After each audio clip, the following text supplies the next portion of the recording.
వీకోట టౌన్లో ఏప్రిల్ 28వ తేదీన మన ఆంధ్రజ్యోతి రిపోర్టర్ జగన్మోహన్ రెడ్డిని టౌన్లో చంపడం జరిగినది. తమీమ్ అని సుబాన్ అని వాళ్ళ ఆ రోజు ఏంటంటే వాళ్ళు చంపిన తర్వాత బెంగళూరుకి వెళ్ళిపోవడం జరిగింది. బెంగళూరుకి వెళ్ళిపోయిన తర్వాత ఇక్కడ పరిస్థితిని వాళ్ళు కనుక్కున్న తర్వాత ఇక్కడ ఎస్పీ గారు మిగతా పోలీసులు తర్వాత పబ్లిక్ చాలా అగ్రెసివ్గా ఉన్నారనే విషయం తెలుసుకొని ఇంతకుముందు 2021లో అతని మీద బెంగళూరు సిటీలో కమర్షియల్ పోలీస్ స్టేషన్లో గంజాయి కేసు అతని మీద ఒకటి ఉంది. దాని మీద అతను జైల్లో నుంచి బెయిల్ మీద బయటకు వచ్చి తర్వాత హాజరు కాకపోతే అరెస్ట్ వారెంట్ ఉంది. అది తెలుసుకొని దాంట్లో ఇంకొక అతను మోయిన్ అని ఇంకొక వ్యక్తి ఉన్నాడు. అది తెలుసుకొని ఆ కోర్టులో సరెండర్ అయ్యి ఆ మోయిన్ అనే వ్యక్తి ఇతనే సుబాన్ అని ఇతనే ఆల్రెడీ మోయిన్ అని కూడా పిలుస్తారనేసి వాళ్ళని కూడా కోర్టును కూడా తప్పుదోవ పట్టించి అక్కడ అతను సరెండర్ కావడం జరిగింది. ఆ విషయాన్ని మేము తెలుసుకున్న తర్వాత పీటీ వారెంట్ మీద 7/5/2026 మా కేసులో అతని రిమాండ్కి మదనపల్లి జైలుకి పంపించడం జరిగింది. తర్వాత అతను 5 రోజులు కస్టడీకి తీసుకోవడం జరిగింది. 12/5/2026 కస్టడీకి తీసుకొని అతన్ని విచారించడం జరిగింది. ఆ విచారణలో అతను ఇంతకుముందు జగన్మోహన్ రెడ్డికి అతనికి కొన్ని వ్యక్తిగత కారణాలు ఉన్నాయని, అందులో భాగంగా ఒకటి ఇక్కడ ఆరిఫ్ అనే వ్యక్తికి ఇంతకుముందు వాళ్ళ భార్య చెల్లెలకి తర్వాత విక్కీ అనే వ్యక్తికి ఫ్యామిలీ సమస్యలు వస్తే అప్పుడు విక్కీకి సపోర్ట్గా తమీమ్ అనేవాడు రావడం జరిగింది. అప్పుడు జగన్మోహన్ రెడ్డి ఆరిఫ్ క్లోజ్ ఫ్రెండ్ కాబట్టి అక్కడ అతనికి సాయం చేయడం జరిగింది. అది మనసులో పెట్టుకొని ఆరిఫ్ని ఏ విధంగా అయినా కూడా ఒక ఫాల్స్ కేసులో ఇరికించాలని అక్కడ బెంగళూరులో అతనికి కొంతమంది పోలీసులతో పరిచయం ఉంటే అక్కడ 8 కిలోల గంజాయిని తీసుకెళ్ళి ఆ కేసులో అక్కడ పోలీసులకు అతను పట్టించడం జరిగింది. తర్వాత అప్పుడు జగన్మోహన్ రెడ్డి అక్కడికి వెళ్ళి ఆ పోలీసులకి ఎక్స్ప్లెయిన్ చేసిన తర్వాత వాళ్ళకి అర్థమైన తర్వాత ఈ తమీమ్ అనే వ్యక్తే ఈ విధంగా ఫాల్స్ కంప్లైంట్ ఇచ్చారని పోలీసులు అప్పుడు తమీమ్ మీద ఆరిఫ్ అనే ఇది మోయిన్ అనే వ్యక్తి ఈ గంజాయి తమీమ్కి ఇచ్చాడనేసి వాళ్ళ మీద అప్పుడు కేసు కట్టడం కూడా జరిగింది. అది ఒకటి. తర్వాత మిగతా కొన్ని విషయాల్లో కూడా జగన్మోహన్ రెడ్డి అతను ఇబ్బంది పెడుతున్నారని కొంతమంది ఉద్దేశపూర్వకంగా అతనికి చెప్పుకుంటూ రావడం జరిగింది. నన్ను ఇబ్బంది పెట్టడానికి కారణము జగన్మోహన్ రెడ్డి అనే విషయాన్ని కొంతమంది అతనికి ఇండైరెక్ట్గా చెప్పడం వల్ల జగన్మోహన్ రెడ్డి మీద అతను కోపం పెంచుకోవడం జరిగింది. ఆ తర్వాత అతన్ని ఏదో విధంగా ఇబ్బంది పెట్టాలనుకున్నాడు కానీ చంపే ఉద్దేశం అయితే అతనికి లేదు అప్పుడు ప్రస్తుతానికి.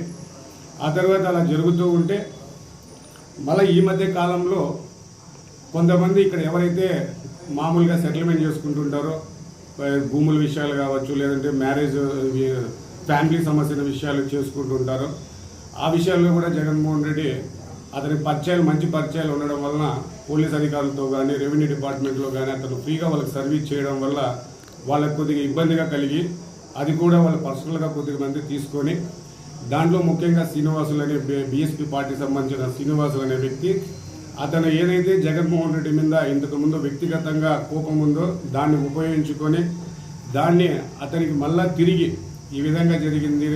ఇంకోటి ఇతను తమీమ్ అనే వ్యక్తి తర్వాత ఇదే పోలీస్ స్టేషన్లో అతని మీద మత ఘర్షణ జరిగినప్పుడు 3 కేసులు అతని మీద నమోదు చేయడం జరిగింది. అందులో అతను జైలుకి కూడా పోయి రావడం జరిగింది. ఆ తర్వాత ఈ పోలీస్ స్టేషన్లో రౌడీ షీట్ ఓపెన్ చేసి అతను వీకోట మండలంలో ఉండకూడదనే ఉద్దేశంతో కర్ణాటక స్టేట్ అయిన తాయలూరులో ఉండేలాగా మేము చేశాము. అప్పటి నుంచి అతను కొన్ని వ్యాపారాలు చేసుకుంటున్నాడు. చికెన్ మటన్ వ్యాపారం కావచ్చు, గొర్రెల వ్యాపారం కావచ్చు, లేదంటే 2 వీలర్ సంబంధించిన కన్సల్టేషన్ ఇవన్నీ చేసుకుంటున్నాడు. అతను దాంట్లో కూడా అతనికి సరిగా రాలేదు, వ్యాపారంలో సరైన లాభాలు రాకపోవడము. ఆ టైంలో దాన్ని వీళ్ళు ఆసరాగా తీసుకొని ఇక్కడ వీకోట టౌన్లో కూడా ఎవరైనా ఫైనాన్స్ పరంగా కూడా అతనికి ఎందుకంటే అతను బ్యాడ్ క్యారెక్టర్ ఉంది కాబట్టి ఎవరు హెల్ప్ చేయడం లేదు. దాన్ని వీళ్ళు ఆసరాగా తీసుకొని దీనికి అంతా కారణము నీ మీద కేసులు పెట్టడము, దీనికి కారణం వెనక జగన్ను నడిపించినాడని చెప్పడము, ఈ విధంగా కొంతమంది అతన్ని ఉపయోగించుకొని అతని తర్వాత మోటివేట్ చేసి మేము వెనకుంటాము, నువ్వు చెయ్యి, తర్వాత మేము చూసుకుంటామని చెప్పారు. అందులో ముఖ్యంగా శ్రీనివాసులు అనే వ్యక్తి పోయిన నెల 14వ తేదీన ఇంటి దగ్గర పిలిచి చెప్పినాడని, ఆ తర్వాత నువ్వు ప్లాన్ చేసుకొని నువ్వే చెయ్యి, మేము ఆ తర్వాత నువ్వు జైలుకి వెళ్ళిన తర్వాత మేమేమేం కళ్ళాన్ని మేము అరేంజ్ చేస్తామని చెప్పినారని. తర్వాత పోయిన నెల 25వ తేదీ కూడా ఇక్కడ ఒక బిర్యానీ సెంటర్ దగ్గర వీళ్ళంతా కూర్చొని మాట్లాడుకున్నారని మాకు తెలిసింది. ఇంకా విచారణ అనేది 50% జరిగింది. మళ్ళీ శ్రీనివాసులు అనే వ్యక్తిని కూడా కస్టడీ తీసుకొని ఇంకా ఎవరున్నారు ఏంటి, దీని అసలు మోటివ్ ఏంటి, ఇంకా ఎవరెవరు ఉన్నారు దీని వెనక కూడా విచారించడం జరుగుతుంది. తమేను కూడా మళ్ళీ కస్టడీకి తీసుకొని మళ్ళీ అతన్ని కూడా విచారిస్తాము. దీని మీద సుపీరియర్ ఆఫీసర్స్ ప్రతిరోజు దీని ఎంతవరకు వచ్చింది విచారణ అనేది చూస్తున్నారు. ముఖ్యంగా పలమనేరు డిఎస్పీ గారు డేగల ప్రభాకర్ గారు కావచ్చు, మా ఎస్పీ గారు కావచ్చు, డిఐజీ మేడం గారు కావచ్చు, ప్రతిరోజు ఇప్పటికి కూడా దీని మీద 6 టీములు పనిచేస్తున్నాయి. టెక్నికల్ టీం కూడా ఒకటి పనిచేస్తూ ఉంది. అది చిత్తూరులో ఉండి కాల్ డీటెయిల్స్ కావచ్చు, సిడిఆర్లు కావచ్చు, లేదంటే వాట్సాప్ సంబంధించినవి కావచ్చు, ఇవన్నీ అనలైజ్ చేయడం జరుగుతుంది. బ్యాంక్ డీటెయిల్స్ని పరిశీలిస్తున్నాము. ఫైనాన్స్ సంబంధించి అన్ని చూస్తున్నాము. మాకు ఎవరైతే అనుమానంగా ఉందో వాళ్ళందరినీ ప్రతి ఒక్కరిని సస్పెక్ట్ చేస్తున్నాము. తమీం ఎవరెవరైతే ఇక్కడ వీకోడ్లో వచ్చిన తర్వాత మాట్లాడినాడు, అతనికి ఎవరెవరైతే సపోర్ట్ ఇస్తున్నాడో వాళ్ళందరి నెంబర్లు వెరిఫై చేసి ఇప్పటికి సుమారుగా 20 మంది వరకు వాళ్ళని బైండ్ ఓవర్ కూడా చేసుకోవడం జరిగింది. కాబట్టి ఇలాంటి సంఘటన మళ్ళా జరగకూడదనడానికి పోలీసులు ఎంతవరకైనా వెళ్ళడానికి సిద్ధంగా ఉన్నాము. ఇతని మీద కూడా ఆల్రెడీ ఇదే పోలీస్ స్టేషన్లో 5 కేసులు ఉన్నాయి. తర్వాత ఇతని మీద గంజాయి కేసులు ఉన్నాయి, రెడ్ శాండిల్ కేసులు ఉన్నాయి. మొత్తం కలిపి 12 కేసుల వరకు ఉన్నాయి. కాబట్టి ఇతని మీద పీడీ యాక్ట్ పెట్టి ఎస్పీ ద్వారా కలెక్టర్ గారికి ప్రపోజల్ పెట్టి ఇతనికి పీడీ యాక్ట్ కూడా సుమారుగా 2 సంవత్సరాలు బయట రాకుండా ఇతన్ని కడప సెంట్రల్ జైల్లో పెట్టి ఆ తర్వాత ఆ లోపల విచారణ తొందరగా తీసుకొచ్చి ఇతని కన్విక్షన్ చేయడానికి కూడా ఉన్నాము. ఎందుకంటే ఇతను మా దగ్గర సీసీ ఫుటేజ్లు కదా టెక్నికల్ ఎవిడెన్స్ అని ప్రతి ఒక్కటి ఉన్నాయి. ఇతను 23వ తేదీ కూడా ఏప్రిల్ 23వ తేదీ కూడా ఇతను సుభాన్ అనే వ్యక్తి జగన్మోహన్ రెడ్డి అతని స్నేహితుడు వాకింగ్ పోతారని తెలుసుకొని ఆ రోజు కూడా ప్రయత్నించారు. అవన్నీ మాకు మేము ఏమైతే అరేంజ్ చేసామో టౌన్లో ఉన్న సీసీ ఫుటేజ్లో మొత్తం ఆ ఎవిడెన్స్ అంతా మాకు దొరికింది. తర్వాత 27వ తేదీ ఇతను ఒక్కడే ప్రయత్నం చేశాడు. ఆ సీసీ ఫుటేజ్లు ఉన్నాయి. 28వ తేదీ చంపిన రోజు అతను ఏ విధంగా ఏ రూట్లో వచ్చాడు, ఎక్కడికి వచ్చాడు, మళ్ళీ ఎలా వెళ్ళారు అనేది కూడా చూసాం. ఆ రోజు కూడా అతను 28వ తేదీ మసీద్ వీధుల నుంచి వచ్చి తర్వాత ఆ సుభాన్ ఒక దగ్గర పెట్టి మళ్ళా రూట్లో తిరిగి మళ్ళీ తర్వాత ఏదైతే కబరస్తా ఉందో అక్కడికి వెళ్ళి అక్కడ వెయిట్ చేసి మళ్ళీ జగన్మోహన్ రెడ్డి వెళ్ళినప్పుడు వెనకాల వెళ్ళి తర్వాత ఈ అటాక్ చేసిన ప్రతి దానికి ప్రతి మూమెంట్కి మా దగ్గర ఐ విట్నెస్ ఉన్నాయి. ఆ తర్వాత సీసీ ఫుటేజ్లు కూడా ఉన్నాయి. కాబట్టి ఇతనికి 100% కన్విక్షన్ అనేది ఇప్పించడం జరుగుతుంది. ఈ లోపల ఇతన్ని పీడీ యాక్ట్ పెట్టేసి లోపల ఉంచి 2 years 2 సంవత్సరాల లోపల పెట్టి ఆ లోపల విచారణలో తీసుకొని వచ్చి ఇతనికి కన్విక్షన్ చేయించడం జరుగుతాం. దీని వెనక ఎంత పెద్ద వ్యక్తులు ఉన్నా కూడా ఎవరిని వదిలిపెట్టే పరిస్థితే ఉండదు. కాబట్టి దీంట్లో ఇంకా విచారణ ఇప్పటికీ 50% మాత్రమే జరిగింది. ఇంకా విచారిస్తూనే ఉన్నాం. ఇప్పటికి కూడా దీని మీద 6 టీములు పనిచేస్తూనే ఉన్నాయి. ప్రస్తుతానికి దీని గురించి తెలిసిన విషయం ఇది. ఇతను సీను లాంటి వాళ్ళు ఇంకా ఎంతమంది ఉన్నారనేది ఆ కోణంలో కూడా మేము చూస్తున్నాము. ఎవరెవరు ఇతన్ని ఆ పాత విషయాలన్నీ మనసులో పెట్టుకొని ఇతను వేరే విధంగా రెచ్చగొట్టి చేశారనే దాని కోణంలో కూడా ఆలోచిస్తున్నాము. మా సూపీరియర్ ఆఫీసర్స్ కూడా దీని మీద ఎప్పటికెప్పుడు మాకు ఇన్స్ట్రక్షన్స్ ఇచ్చి ఏ విధంగా చేయాలి, ఎలా చేయాలనేది ఉంటున్నాయి.